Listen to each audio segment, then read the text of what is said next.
Well, good evening, and once again, good evening, everyone, and welcome to He Said. A look at the world from a seasoned Black man's perspective.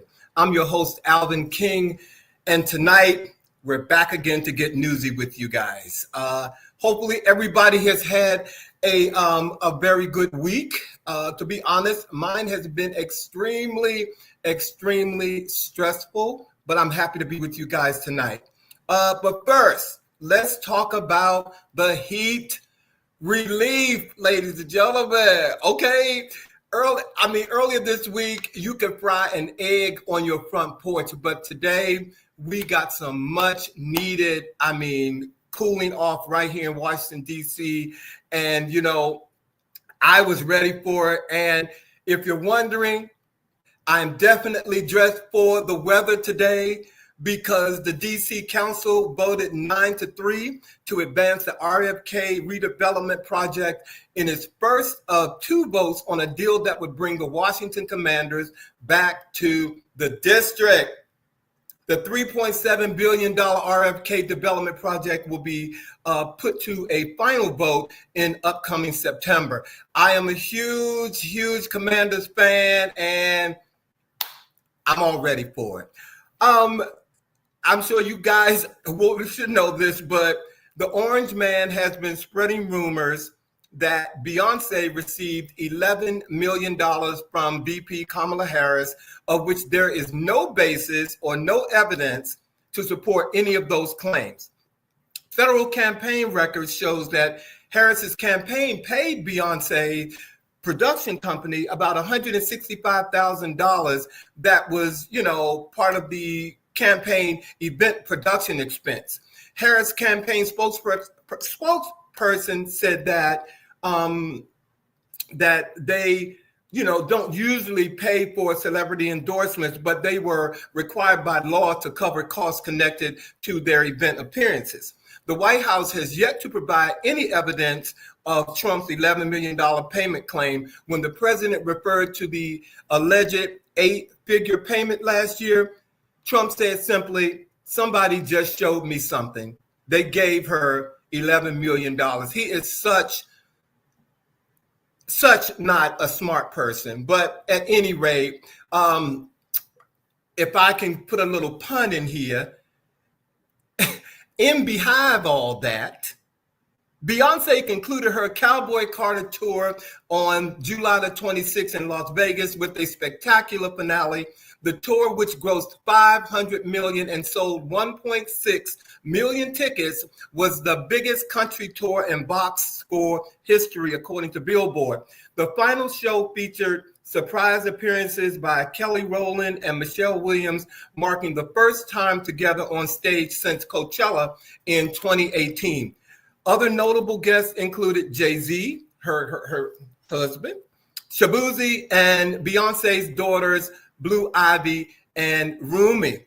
But the main story that I wanted to open up here with, ladies and gentlemen, that I got this week is that Jay-Z and Beyonce has their daughter overseeing a $50 million charity fund that they are dedicating to her. And fans everywhere are both emotional and inspired by the trust symbolism and future-focused intention behind it. Blue will open the parks in Houston and work alongside a team of designers, youth advocates, and local planners to ensure the parks are not just beautiful, but meaningful, with features shaped by children's voices and their needs. It's a bold move for a 13-year-old, of course, which I think, you talk about legacy, it doesn't get any better than this, but it's also thoughtful and strategic. It includes 7 large parks throughout Houston's underserved neighborhoods, featuring inclusive playgrounds for all abilities, community gardens, educational zones, outdoor art installations curated by local kids, and shaded seating areas for families and caregivers, and live performances, of course, by youth talent. All of this is starting now in late 2025, and the first 2 parks will open in the summer of 2026. I thought that was like, I don't know, first of all, we've all seen Blue Ivy grow up, on stage in the last couple of years. But the message that Beyonce, I think, and Jay-Z are sending is that, hey, you gotta, it's not just being up here on the stage, you have to account for something. And that's a clear message that I receive, and I'm all here for it. So again, welcome to our show tonight. As I told you, we are going to get newsy with all of you, and trust me, we have some news for you. So if you all are ready, let's get on with the chat.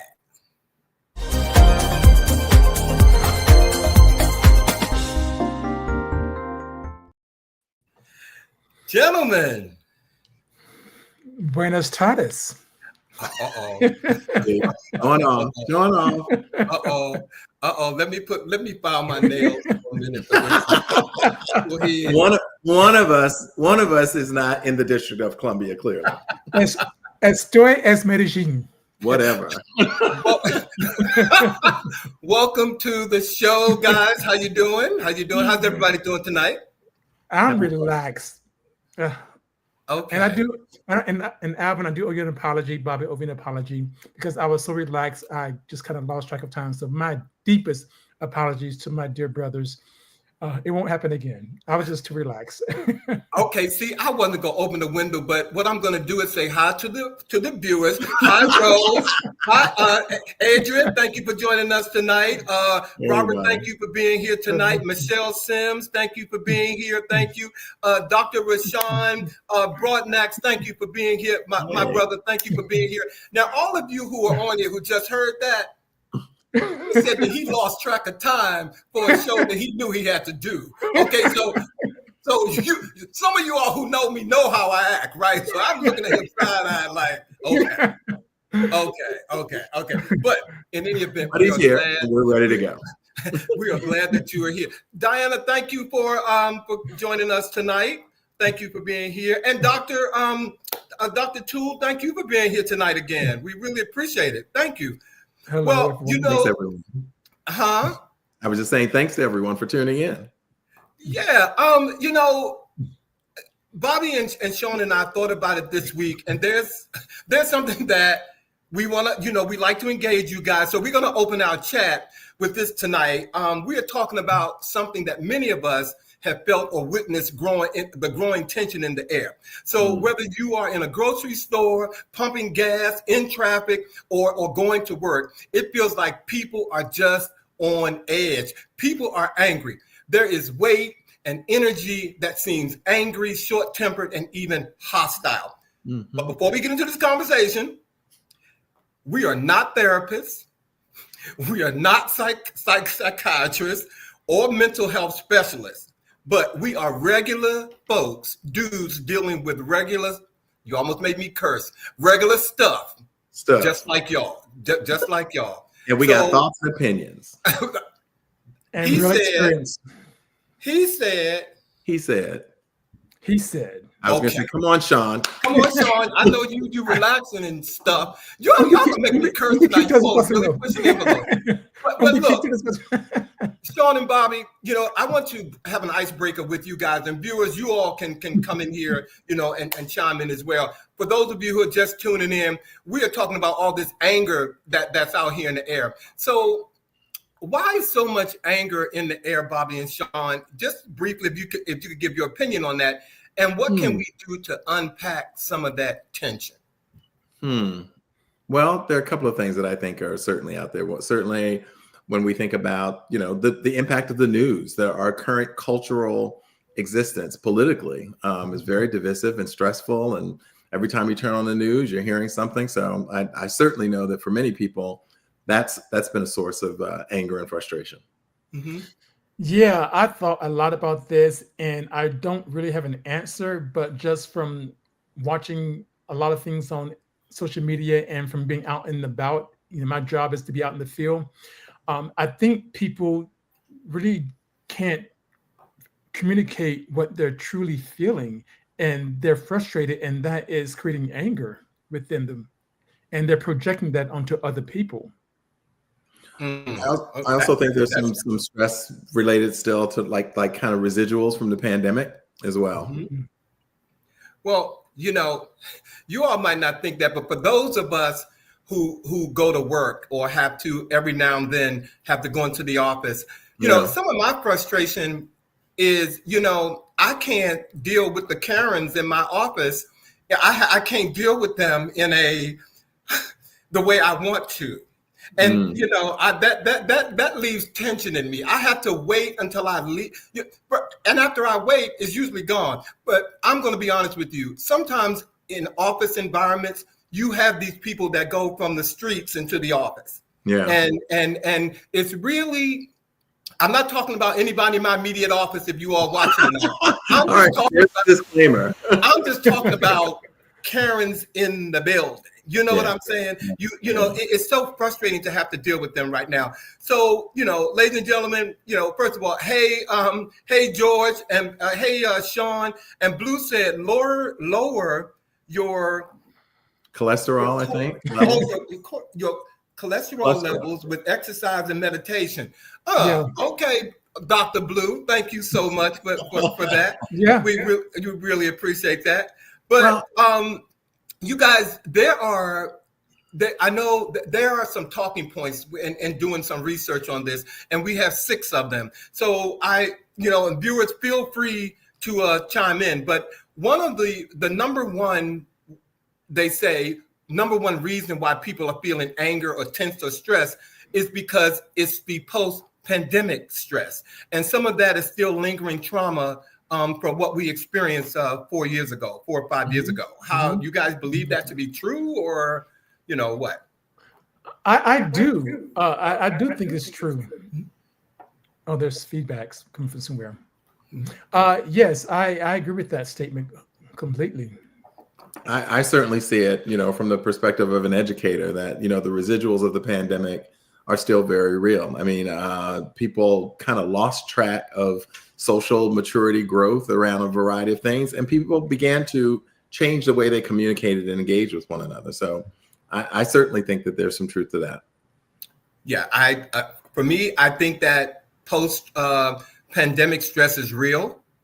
I think people are, you know, still trying to recover in the midst of now dealing with an administration that is trying to take some of the prevention from what we were dealing with, you know, 4 years ago. They're talking about taking that away, and that definitely is causing stress to me. So I feel that was a good point that was brought up. The next one was the cost of living and inflation. You know, groceries and rent and gas. And I have a personal feeling on that because of what this administration is doing with taking people's jobs for the most part, and how some people are having to change their lives because of the cost of living and inflation of what they were used to before all of this happened. I think that one is one that strikes a chord with me, probably more than anything, because you know, as a homeowner, you know, you invest in your home, and I've seen things go up. You know, this past winter, my gas bill was like, man, it was like $200, $250, and I had never seen that before in past years. And so, and then I got a new vehicle. I went from a Volvo XC60 to XC90, and State Farm doubled my insurance because they said that these new cars have sensors on them. So I'm like, what the hell? So it's real. Yeah, there's no question. I mean, the cost of everything has gone up, and, you know, and that impacts us on a very real level. Our ability, you know, I saw that Michi was talking about the importance of self-care and finding those opportunities, but it can be very expensive, even engaging in some of those things, whether it's travel or, you know, just treating yourself. You know, I'm a person who loves a really, really good massage, and I'm just telling you, like, I have to think. I certainly don't do it as often as I once did because of the cost of it. Yeah. Well, There's a way to remedy that, but I can talk to you offline about that. Dr. Toole says you are not alone. A lot of my friends are giving me all kinds of suggestions other than getting a massage. So. Dr. Toole said, I don't think we have seen or we have been allowed to process how many millions we lost to the pandemic. Great point. We were just supposed to pick up and act as if nothing happened. And yes, now science and health is being attacked. Amen. Absolutely. Great point. And Michelle Sims says anger is normal. Come on, we get into that. Healthy response to a threat. Yeah. We as a nation are definitely under constant threat. Thanks, Michelle. I just want to say we've got an audience of thinkers. I love that. Oh yeah. Well, we always do, but sometimes they just be sitting back and waiting for us. Like, when are they going to do this? When are they going to do this? And Bobby, you brought this next point up about political division and constant media negativity. I'm just going to say amen to that. Yes. Well, it's hard out here because, I think that there was a time I grew up always having people who thought different from me politically. We disagreed on policies and practices and, final outcomes around things. But I never felt that we were kind of like morally different, like in terms of care. And I just feel like there's been this great divide that has impacted more than just policy making, but how a person's character really plays itself out. And it's difficult. Bobby, you know what? It's very difficult. I'm a journalist. I started my first career in journalism. I worked for newspapers from down south to here in DC, covering Congress and all that. I saw the change. I was a part of the change, and I was disheartened by the change in the media because it was very negative. And I was a features writer for the most part until I came to DC. And getting to DC, it was just negative, and it was just cutthroat, and it was just not good. And now, when I think about when I was covering Congress, when Newt Gingrich and Trent Lott was in Congress, and compared to now, I was like, man, I would take Trent Lott back. I hate to say that, and I didn't like the man back then. Yeah, it's a mess. Yeah. And very divisive. Very divisive. Well, 25 years of my life was at USA Today and Gannett. And those were beautiful times. For some reason, I don't remember any of the type of divisiveness that I hear in the media now when I worked at that company for 25 years. And so there has been a definite shift in how the media covers news, and it is very stressful, and it can make you angry. Some news stations I don't even listen to anymore. So I think that is a huge reason why some of us are walking around here pissed off most of the time. Another form of media is social media culture, and how that has completely, outraged, or people feel like they can say what they want or get their anger across on social media. What's your thoughts on that? Let me speak of this because when I was covering the FCC, I was covering it in a time when we were talking about net neutrality, and when newspapers were going online and broadcasters, and I remember writing back then that there should not be an availability for people to go online and write anonymous comments. I see them to get rid of that tool, and you got to put your name behind your statements.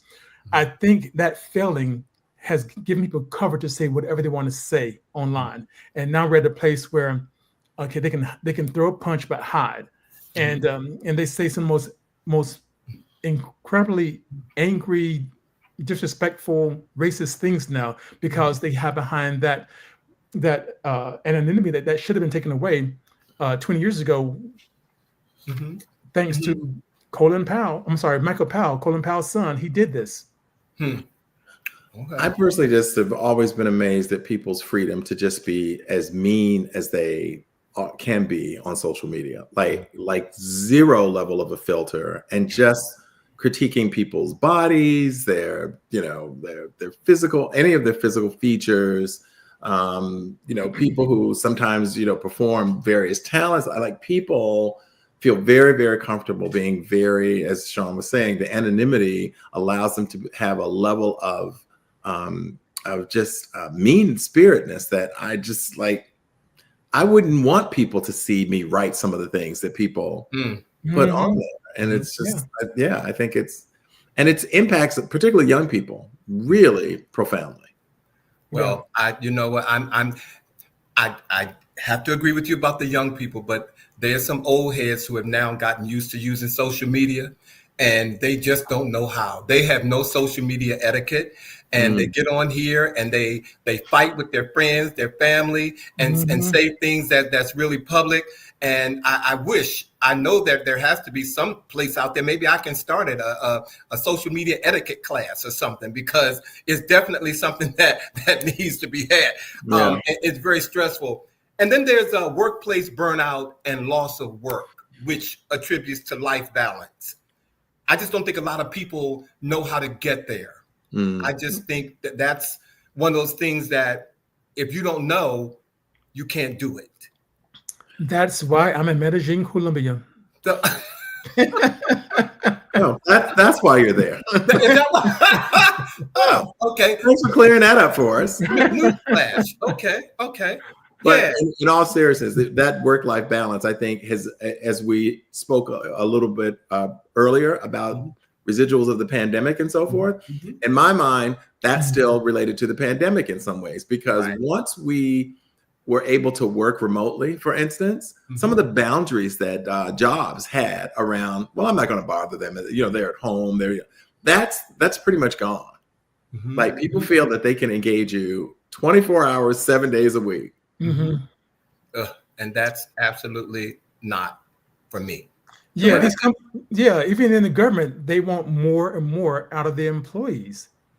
Well, right. Well, first of all, Michelle Bowie says she agrees with Dr. Toole. Yes, the level of ignorance that is making decisions regarding our health is beyond stressful. Aral Health has so graciously joined us tonight. Thank you, Aral. Greetings to you. He said, I agree with Sean. This is a media problem that did not just start. It has been building to what it is today. The National Inquiry, live or live? Okay. Live. And Michelle Bowie, she said, when you have an administration that thrives on lies, inhumanity, and hate, the rest of the world, especially on social media, feels like they can say whatever they want to. Amen, amen, amen. Yes, Meech. Yes, Meech. And our last point to round it out before we get you viewers to start typing more information in here, it is, mental health access and stigma, and especially in the Black community. And I'm going to go back to people don't know what they don't know, number one. And then it's that whole, a lot of Black people say, there's nothing wrong with me. I don't need nobody to tell me what to do. And those are the main ones who need somebody to tell them what to do. When you hear them say that is a tell-all sign. But no, I think therapy is good. I advocate for it. And, look at me. Yeah, my therapist has told me on more than one occasion, he said, the people that need therapy will not come. Exactly. Do you think that's out of fear or just out of, what do you call it? What's the word I'm looking for? No, I think it's more people are afraid to address what's really going on inside of them. It's maybe it's a fear or a stigma, but I think people don't want to be outed, if you will. There's more that you can be outed for. Therapy ain't one of them. But what we're going to do, ladies and gentlemen, real quick before we end this segment, we want to engage you guys, and we have a couple of questions that we want to ask each other, and you all feel free to chime in, please. I'm sorry, my water went down the wrong way. I'm sorry. You okay? I'm good. You okay? Oh, I was like, oh Lord, this is going to happen on air here. No. My apologies. Well, one of the things I wanted us to think about is the way that people respond to one another when they're engaging one another. And so my question for you is, I think when I see people engaging sometimes, the response is so quick and made with a whole lot of assumptions, et cetera, et cetera. So my question to you guys is, do you think people have lost the capacity to just slow down and pause just a second before they respond to people? Like, where's our capacity to process before we pounce? Ooh. Oh, I think that's a real question, because a lot of times people aren't listening when they're talking to you. They're processing how to react.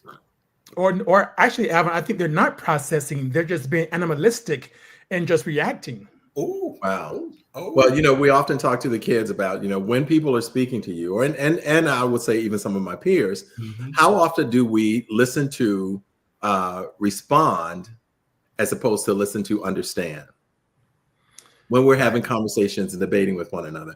Some people never listen to you to understand or gain a more broad perspective on something. Their only reason of listening to you is so they can come back with a rebuttal. We call them selfish, but we do. Yeah. Okay. Thank you, Bobby. Yeah. No, Bobby's correct, and I think you're correct as well. And that kind of goes to what I want to kind of bring to everyone's attention. So everyone, please weigh in on this. So, like I said, we're talking about anger, and it's everywhere, it seems. So, how has anger become a new form of communication, especially in public? Everyone wants to bring that phone out and record. So, is anger a new form of communication? I mean, what do you guys think, especially when it comes to being in public?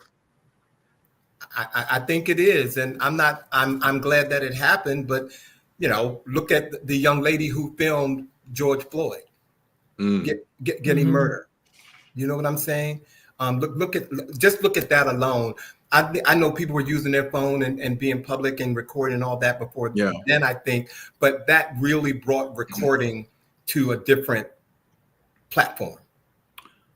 I think for me, when I think about, is anger a new form of response and so forth, I'm one of these people who has always felt that you kind of carry, like, what you observe, what you absorb, what you put into your spirit, your energy, your space, often is reflected back out. So I know that I may get some pushback on all this, but it's one of the reasons I don't watch things like The Real Housewives of Pick a City, like those types of shows where showing out, flipping tables, cursing out people, all that kind of stuff. And people will watch and go like, oh, I just watch it for entertainment. And I get you.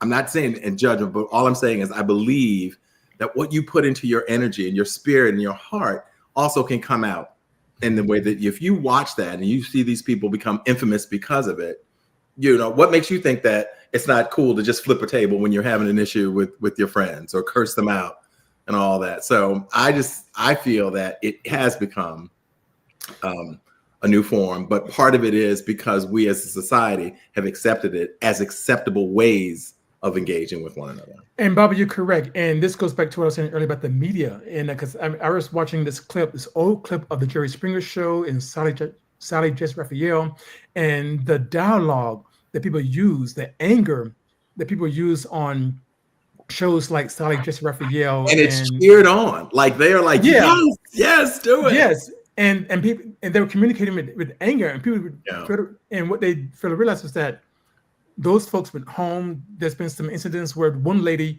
was murdered by her husband on one of these shows because of the anger. And now it's just 10 times that, 100 times that. Yeah. This started in the media. It's called ratings in most cases, unfortunately. Okay. So exactly. But before we round out this story, because ladies and gentlemen, we are Newsy and we got some news for you all that we're going to get in the next half hour. But Bobby and Sean, do you think people feel powerless and anger is their way of just taking control? Is that a part of all this anger and hostility that we're seeing out here? I think there's a piece of that and an element about it, because again, when we tie back to some of the things that we've talked about in terms of the divisiveness of the politicians and so forth, one of the ways that I can get away with, if you will, of stuff that's over in this area is if I can get the two of you over here arguing with one another and making you both think that the other is the cause of your issues. I can be doing all kinds of things over here because you're not even paying, like you're so engaged over there. And I think when I look at politics today and I see how divisive it is, making people feel like, well, the immigrants are coming in and taking your jobs and all that, they're drug dealers and they're killers. And I'm like, so what drug dealer is going to come from another country and work at McDonald's?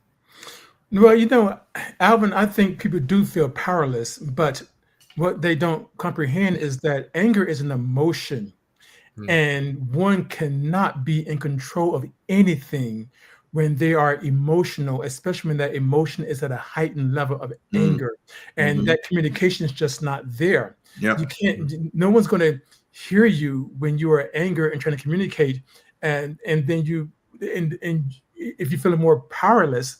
And to your question, Alvin, how are you going to gain control?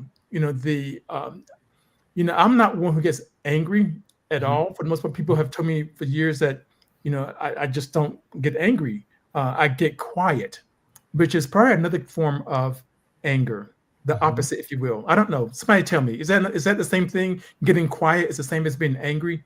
Not if you control it. Not if you control. Yeah. If you know it, there's an advantage in knowing. And when you know that something is causing a trigger, if you will, then you can better manage it. So, ladies and gentlemen, first of all, again, thank you all for engaging us in that conversation, because there's some angry people out there. And, I do want to real quick, for those of you who are on here, I'm just going to say that type yes in the comments or chat, if you've had a tense experience recently. Just put yes or no, or if there was a moment that caught you off guard, just say yes or no that made you react in an angry way. And so I'm going to say to close this segment, ladies and gentlemen, it is easy to point fingers, but we are all carrying something, whether, it's about money, stress, health, family, or just trying to stay afloat. There's pressure building under the surface. And I employ people to get some help. I employ people to, work on that, because it's really out there for you to get. And I just think that that's a route to take. So thank you all. Wait a minute. We have a new folks are chiming in there. Okay, yeah. I know. Thank you all. Thank you. We have a new person, and I want to make sure that I say their names correctly. Wait a minute. Where did he go? Oh, where did he go? Oh no, that was the raw health. I'm sorry, my eyes failed me. But Dr. Toole said, and anger is a secondary emotion. When we feel sad or vulnerable or helpless, it is easier to get mad than to analyze our hurt. I want to say hello, Eric Shields. Thank you for being here tonight, my brother. Hey, Eric. Sean said yes, in a blindsided way. Okay, that was him yesterday. Yeah, somebody tried to cover him. Okay. And Michelle Bowie said it is what the administration wants. They want the American people to be angry with each other so that it will be a distraction to what they are really doing, which we talked about last week. And to wrap it up, a raw help said yes, and I had to realize that my reaction could cost my freedom being taken away. You better go right there. Okay, right there, ladies and gentlemen. Welcome to He Said, and we are about to get Newsy on you guys. It's been we got some top stories that we want to run by you guys real quick, and so I'm going to let Sean take it away. Yes. Okay. So this first story is about DC and traffic. So if anyone is aware, that DC is a city that has about 750,000 people. But recently, DC was voted as having the worst traffic in the U.S., surpassing Los Angeles and Atlanta. I think this is true because I'm out there every day. In my vehicle and in a government vehicle, and it's just gotten worse over the last 20 years. Did you guys agree that the traffic is that DC deserves this title as having the worst traffic in the country? It's tough. There's no question. And the amount of construction that's going on all over the city only exacerbates it. It's rough, is what I will say. I'm gonna agree. DC traffic is a beast. Is a beast. That's my point on that one side. Although we do want the infrastructure that's taking place, I would say that. Yes. And there is pain that comes with that process of rebuilding and repaving roads and all of that, but it does come at a cost in terms of congestion and traffic.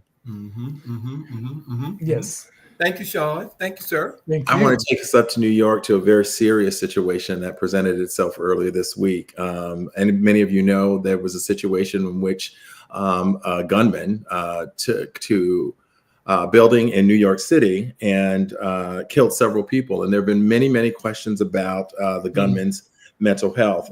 He stormed a Manhattan office tower with a gun, killing 4 people before actually killing himself.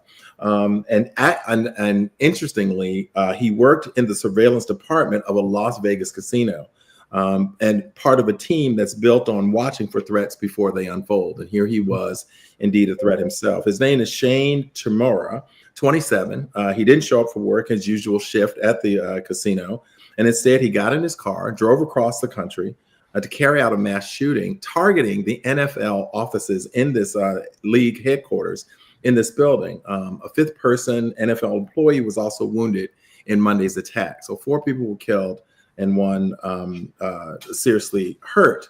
Now, in terms of his mental health, there were questions about, and there was a suicide note found on him, citing that he believed that he had CTE. Now, he did have a certified record of mental illness. There have been several incidents where he'd been called about, people had called in about him, but in his note, he claimed that CTE was an issue. Now, for some of you who may not be aware, CTE is chronic traumatic ecnophobia. I knew I was going to mess up this last word. Ecnophobia. It is a condition that many high-level sports athletes have experienced, and we've seen many NFL professional athletes who have experienced it. And it is a degenerative brain disease linked to the amount of trauma that many NFL players experience. Now, a recent autopsy is going on, and it has not confirmed whether or not he had CTE. Here we have police officer Islam, who is one of the actual victims of this mass shooting. A police officer who actually left several children, multiple children, and a pregnant wife. Was one of the people who was actually taken in this horrible mass shooting, broad daylight in New York City. That was awful this week.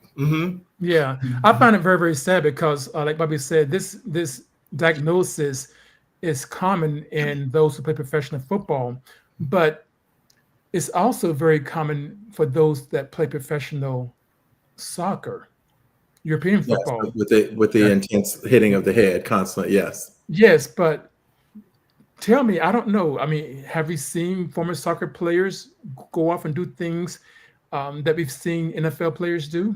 Well, that's another story. I am not even going to go down that. Yeah, I don't see it. I don't mean I'm just putting it out there. I'm just putting it out there. Not a response. Yeah. No, I'm not going to go down because we might be on here till 9 o'clock tonight, going down that one. But but in his case, that's what the prognosis, or they're saying that caused him to do that. They've not confirmed it yet. Allegedly. Well, thank you. But in the same instance that there was, such a fatal circumstance in this case, my story is also about a fatal circumstance, but justice has prevailed. A former Ohio police officer, Adam Coy, was convicted of murder in the shooting of Andre Hill, a Black man who was holding a cell phone and keys when he was killed, was given a mandatory sentence on Monday of 15 years to life. This former officer shot Hill 4 times in a garage, if you all remember that, in December of 2020, as the country reckoned with a series of police killings of Black men, women, and children. This ex-officer told jurors that he feared for his life because he thought Hill was holding a silver revolver. Coy, who is being treated for Hodgkin's lymphoma, told the court on Monday he plans to appeal the verdict. He says, "I feel my actions were justified. I reacted the same way I had in hundreds of training scenarios. I drew and fired my weapon to stop a threat, protect myself and my partner." Prosecutors said Hill followed police commands and was never a threat to Coy. And police body camera footage has even showed that Hill was coming out of the garage of a friend's house holding of a cell phone in his left hand and his right hand not visible. But seconds before he was fatally shot. And almost 10 minutes passed before the officers at the scene rendered any type of aid after he had been shot. So I'm glad to see justice prevail in this case. Absolutely. I'm glad to see it prevail. Mm-hmm. Me too. Mm-hmm. Yes. So, yes. Bobby, do you want to say something before going to the next story? Or No. I'm managing my peace, as we say. Okay. Mm-hmm. All right. Well, the next story, of course, is regarding the expelled DC council member Treon White. He won his seat back in a special election that took place on July 15th. I think I got the date right. So Treon White, as you know, represents Ward 8 in Washington, D.C., a ward that is the home, or was the home, of former D.C. Mayor for Life, Marion Barry. Treon White's win, things are not over yet because the D.C. Council are still looking at ways to remove him after the fact, because he still has to go to trial, even though he did return to the D.C. Council earlier this week and walk the halls and show people where he's going to be. To me, this is Ward 8 is Marion Barry's ward, and his victory by less than 30% of the vote says a whole lot about the folks in that part of the city. But Treon White, he's now no longer expelled, but he still has to he still has some things coming up for his charges. Okay. Thank you, Sean. I'm going to say, because I'm protecting my peace. Hi, Monica. Hi, Deron. Thank you for being here tonight. JJ, thank you for joining us tonight. We really appreciate all you guys being here. I'm going to keep smiling because that's what you're supposed to do. Yeah. Treon White. Yeah. That is more than I can say on television, but I mean on this show tonight, on this platform. On this platform.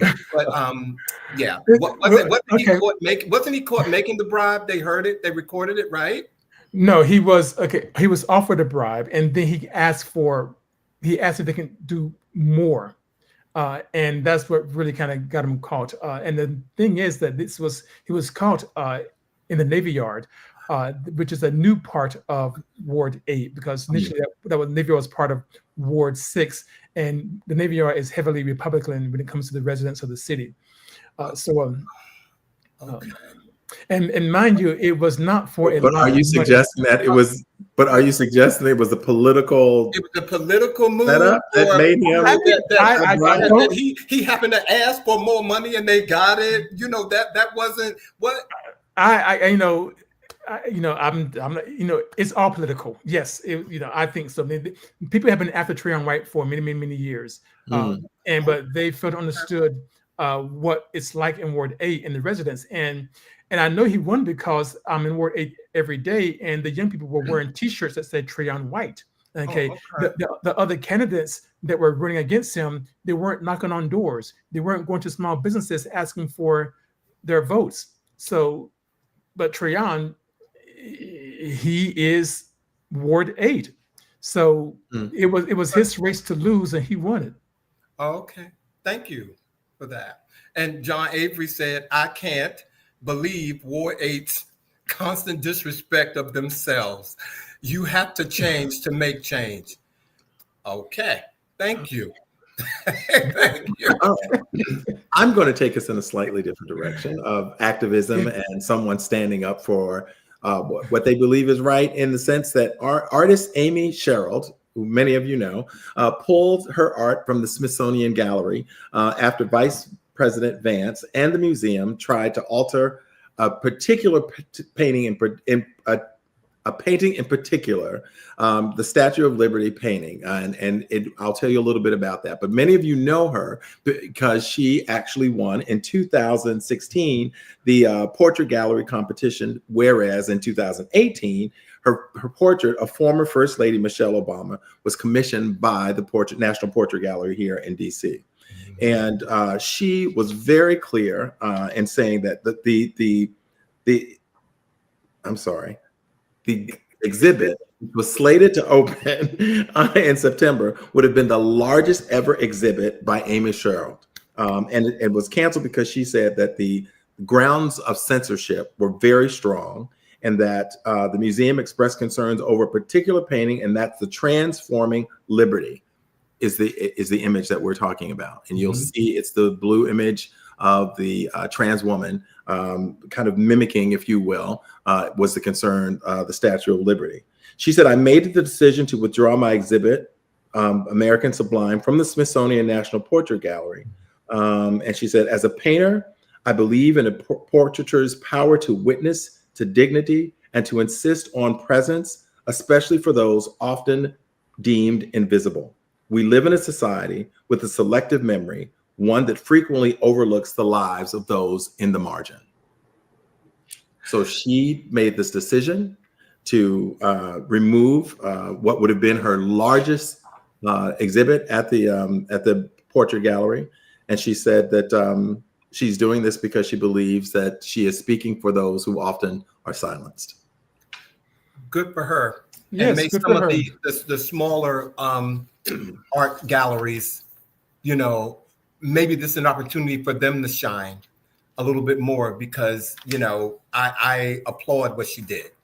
And we have to keep in mind, this is an artist who obviously rose to extreme popularity as a result of the portrait that she made of former First Lady Michelle Obama. But she's also an artist who received a lot of backlash as a result of that very same fame as well. So she's not unknown in terms of really being able to receive and respond to some of the pushback. But I agree with you, Alvin. I think she made a very, very strong statement in saying, basically, not today. And Dr. Toole said that two Smithsonian issued this week, they have been told to take down their portrait, and then a few days later, they removed all information about Trump's impeachments, plural, from the history museum. Yes, Trump's impeachments. She wanted to make sure that impeachment. Yes. Okay. Yes. Well, yes. Well, you know, ladies and gentlemen, thank you guys. That was our top stories that we just wanted to share with you all and get your opinions and whatnot. So we're going to move real quickly to our social and entertainment area, ladies and gentlemen, because there's some crazy stuff going on in the social and entertainment world right now as well. Well, we had a record-breaking moment also going on. Bubba Wallace, who some of you know, climbed out of his number 23 car on Sunday. He pumped his fist, he found his family, and he celebrated a historic win. He is the first Black driver to win a major race on Indianapolis Motor Speedway's 2.5-mile oval. No Black driver has won the Indianapolis 500 and Formula One race on this track's course. It also snapped his 100-race winless streak. So he was kind of in a dump and came back and then won this race. And so Bubba Wallace setting a record and breaking it as the first Black race car driver to win in the Indianapolis Motor Speedway's track. So kudos to Bubba Wallace. Kudos, Bubba. Bubba. He had a chance to rest. Get it, Bubba. He got out of the car. And took out your can of whip bars. And you come on, Bubba. That's what I'm saying. Sean, you were going to say something? No, I think it's a great story. I don't want to get too far into the weeds. Because I can remember when I was a journalist, I covered my first NASCAR race, the Darlington Southern 500, which housed about 100,000 people. I may have been maybe like one Black person in that entire thing. So to see a Black man win a NASCAR race after 30 years when I did my first story covering a NASCAR race, I think it's a good thing. Congratulations, Bubba. Bubba. Yes. All right. All right. And speaking of Black men, yes, of which we all are. we are upstanding Black men. Yes, we are. But Shannon Sharpe has stumbled in his standing as a Black man. Oh. He has been ousted from ESPN after settling a $50 million, allegedly a lawsuit. I don't mean there's been no court filing. He didn't go to court, so it's not proven. There has been no case that says that he actually raped the young woman who he settled the lawsuit with. But that's what led to him being ousted from ESPN. Wow. Now, again, it's still an allegation that he did this, but he brought this on himself because Monique warned him about being with young women, especially young women who are Not of his own persuasion. of different persuasion. This is a classic case of Black men need to make better choices. Yeah. That is, I wish that I could defend, at least some of these accusations and so forth, but his track record it just doesn't support it. I'll just say that.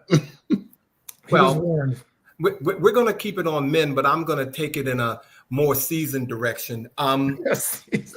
82-year-old billionaire media mogul David Geffen is reportedly heading to court over a split with his 30-year-old partner, David Michaels. Now, while the tabloids are having a field day, this situation raises some real questions about age gap relationships, especially between older and younger men in the LGBTQ plus community. Yes, we're talking about it, and some of you all are judging. But I have a couple of questions for Bobby and Sean and the viewers also regarding this relationship. Yeah. Why do you think relationships with large age gaps, particularly between elder established men and younger partners, will carry such social stigma or scrutiny even within our own community? Why do you think that that's an issue? Now remember, we're seasoned, but why do you think that's an issue? Well, part of it, I think, is that most people associate relationships with love. But I think we also have to be very honest that not everyone engages in relationships with people for love.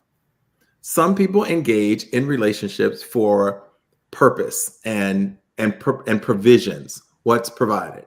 In the case of David Geffen, he is an older, he's billionaire. He's an older billionaire. Okay. So he is well positioned to provide this younger, vibrant, beautiful young man a lifestyle and access to things that he probably would not be able to do. So this young man who wants to live that life also can say, like, well, if I can be with him and he'll provide this for me, he'll take care of me and provide for me. So their relationship is not, and I'm not saying that they aren't in love, but all I'm saying is it seems as though it was set up to be more a relationship of provision. David Geffen got to be with this very young, agile, beautiful young man. This beautiful young man got to live a lifestyle that many of us cannot even imagine as a result of having an older billionaire partner. So I think that's my take on it. Sean, what's love got to do with it? And for some people, it doesn't. It doesn't have anything to do with it. And you know what? What's for him is for him, and what's for him is for him. Question number 2 I got for you all real quick is, in situations like this, and Raw Health, I know you got something to say. In situations like this, when there's a big difference in power, life experience, and even finances, can a relationship truly be balanced, or is it always transitional on some level? And I think Dr. Toole mentioned that as well. Is it? What do you think on that? It's transactional, not transactional. I'm sorry, transactional. Transactional. Yes. Mm-hmm. I don't see how the dynamic shifts. If I read bits and pieces of this story, I knew it wasn't my story, but I was familiar with bits and pieces of it, and I believe that at one point David Geffen was asking, as young and agile and beautiful as this young man is, that he was even being asked to do some type of cosmetic surgery as well. Which he did, yes. He said, according to his suit against David Geffen, said that he made him get cosmetic surgery, and also there was no contract or no prenup. Well, so not only were you cute, you were a little not connected. Well, One may say that was not connected, but one questions how David Geffen could be in this relationship with this young man and not have already established some type of prenuptial agreement. Right. And you know, pay him. I say get paid if you would, because you would need to pay me. Raw Health, what did you have to say about this before we move on to the next story? Raw Health, please. And thank you guys. He says some people are chasing after youth and beauty, especially in certain communities that are prone to do it. Transactional relationships. Amen. There they are. Thank you all. Thank you. So Sean said pay him. Now, one of the things we've been talking about is kind of like non-traditional relationships, thinking outside of the box and not necessarily being very traditional in certain things. And so this next story kind of taps into that as well, because Tracee Ellis Ross, whom we all know and love, daughter of Diana Ross, rejects the poster child of singledom label that she was recently given. So she is redefining what it means to live as a single childless woman in her 50s through her new Roku series, Solo Traveling with Tracee Ellis Ross. So much of what traveling is about is for me not waiting for something in order to walk towards my life, she said. In order to be in my life, in order to be having wonderful experiences in my life. That is what she said. The solo traveling has provided that for her. She gets to dress up in these wonderful clothes and decide what she wants to do when she's doing. She's had multiple interviews on television shows talking about this. But the issue that raised eyebrows for some people was Oprah Winfrey referred to her as kind of like the poster child of singledom. And she's pushing back on that and saying that, you know, she's an example of what being an unmarried woman could and should look like, is what Oprah was saying. But she said that I'm not that poster child for singing. I don't want to be that. She said, I want to be the poster child for being an inhabitant in your own skin. She said she sees her single status as a source of freedom and not one of limitation. She said, yes, I'm a single Black woman who does not have children, but not having a relationship, not having children has allowed me to explore things on my own humanity. And so she said, I'm a chooser. I can choose to get married if I want, but in the meantime, I'm choicefully single, happily, gloriously single. That's what Tracee. Amen. I'm with Tracee. We're the same age, and hence and where are you? I'm solo in Medellin. Well, I'm just going to say, you know, on that, I'm sure the way Oprah presented it to her, it was out of affection for her. I don't think it was a critical thing. But then I'm all going to say pot kettle. I'm going to move on to this next story that has just really. This is our last story, ladies and gentlemen, in our entertainment. He has slayed the stage, the screen, and every red carpet in between.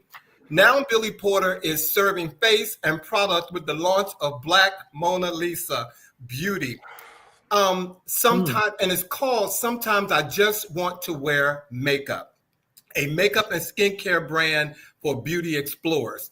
The brand wrote, we're honored to share, you know, our beauty brand launch in Women's Wear Daily. Billy Porter's vision for Black Mona Lisa Beauty celebrates that beauty has no gender. A new era of beauty is about to unfold. And this is Billy Porter's first makeup line. And so first of all, boy, you better go for your hustle. You better go ahead. Hustle, get it. Well, first of all, I question the verb you use, slay, but another topic. That's why it's called He Said, He Said, He Said. Yeah. Exactly. True. But had it be Michael B. Jordan, who actually does look good and handsome and fine as hell, or Idris Elba, who actually looks good, handsome and fine as hell, I don't know. The face... I don't believe, again, I'm one who doesn't like makeup. So I don't like wearing it. I don't like feeling it. I don't like seeing it, you know, except for on women. And some women look good with it and some women look enhanced with it. But I don't know. No. So would you buy a woman some of Billy Porter's makeup? That is the question, since you don't wear it. Would you support his endeavor? I don't know, because I don't know enough about makeup. I mean, you know, if it's good quality, if it's something that she wants, you know, I can't support every Black entrepreneur. Okay, see that's the route you're gonna take. He said. I got you, Sean. Bobby, anything you want to comment about Billy's makeup launch? Anything you want to say? I don't have a gender bias in terms of makeup. I don't wear makeup, but I've certainly seen some young men who've mastered it and work it well. I question more just personally. I think Billy Porter's fashion choices do not necessarily lend. I don't see him necessarily as being the face of a makeup line, I guess is what I'm saying. But, like you said, I mean, he's got his hustles going on, and he certainly had some iconic fashion moments. Now, that I will give him. But. And ladies and gentlemen, that wraps up our Let's Get Newsy for this. Thank you all. Ladies and gentlemen, thank you. Dr. Toole said this show could go on for more than an hour. Believe me, we do work in the confines of our hour, Dr. Toole. Thank you so much for being here tonight. But look, you all definitely have to come back next Friday also, because next week, the amazing Jacob Lusk experience will be here. Jacob Lusk is an American singer from Compton, California, who finished 5th place on the 10th season of American Idol. He is also a member of Gabriel's. I saw him last year as he did a tribute to Elton John. And when I tell you he slayed that, and believe me, Jacob is the real deal. So, and I'm going to say, you all, please join us next week. We are so happy that he's going to be here. And before we let you go, we have to give you our words of the week. In the garden of life, let hope be the water that nourishes your dreams, ladies and gentlemen. And, we are sending out love and love and love and love and love and love and love and love and love to all you guys for joining us tonight. Thank you so much for being here, and especially Sean for taking the time out of his vacation to come and hang out with us tonight. Thank you so much. Mi amigos. I want everybody to have a great week, and we look forward to seeing you guys on the next live episode of He Said. He Said. He Said. Have a good week, everybody. Have a great week, everybody. Thanks for tuning in. Bye.